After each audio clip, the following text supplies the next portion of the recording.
केशव रीतिकालीन प्रसिद्ध कवि हैं। आपके द्वारा रचित रामचंद्रिका जगत प्रसिद्ध है। प्रस्तुत अवतरण में केशव दास जी ने अपनी सनाढ़ जाति के विषय में बताया है और केशव दास जी को अपने सनाढ़ होने का विशेष रूप से गर्व था, जो कि यहाँ निम्न पंक्तियों में परिलक्षित होता है।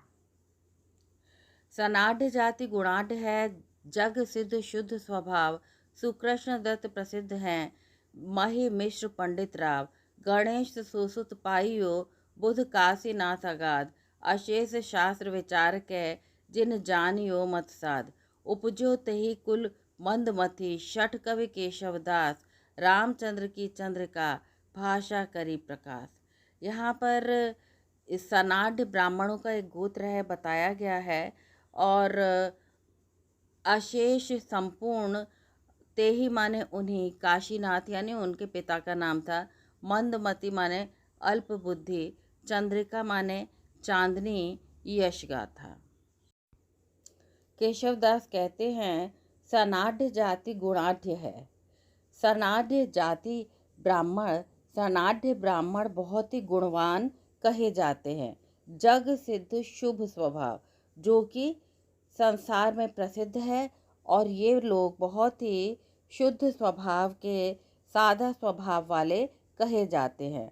सुकृष्ण दत्त प्रसिद्ध हैं, मही मिश्र पंडित राव। बोले इस जाति में पंडित राज कृष्ण दत्त जी बहुत ही प्रसिद्ध हैं। इस पृथ्वी पर उनका बहुत नाम है।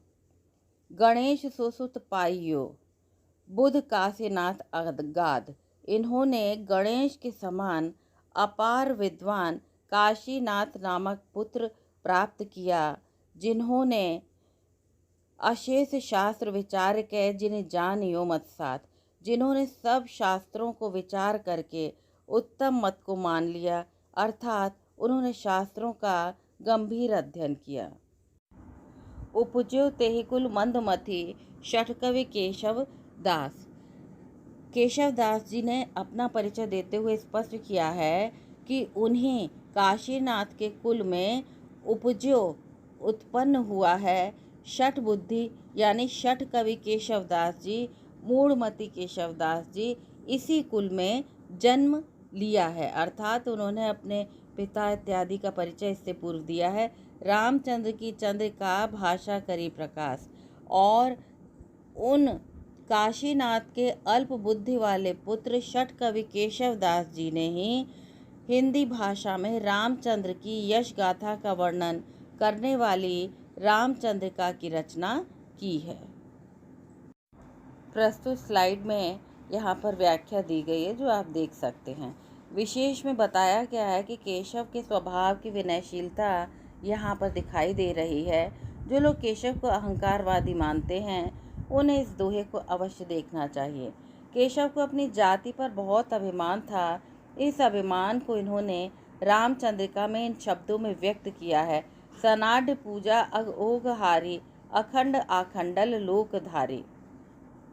यहाँ पर स्पष्ट किया गया है कि रामचंद्रिका की भाषा संस्कृत प्रधान ब्रजभाषा है, कवित्व छंद है, अलंकारिक रचना है, और कहीं कहीं दोहों का भी प्रयोग अलग अलग दिखाई देता है। केशव का मुख्य नाम वेदांती मिश्र था, साथ ही आप निम्बार्क संप्रदाय में दीक्षित थे।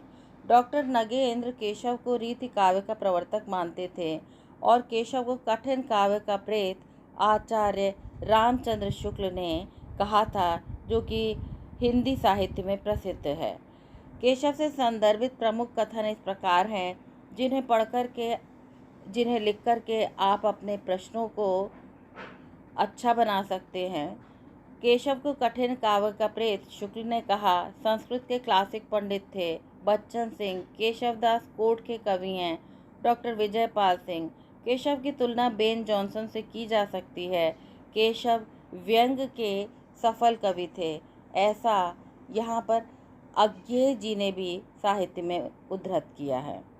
केशव से संदर्भित कुछ प्रमुख कथन और हैं, जो कि नेट जेआरएफ में बहुत इंपॉर्टेंट है। आचार्य शुक्ल का प्रमुख कथन दिया ही हुआ है। उक्ति वैचित्र और शब्द क्रीड़ा के कवि थे इत्यादि। केशव से संदर्भित ये बहुत कथन प्रचलित है।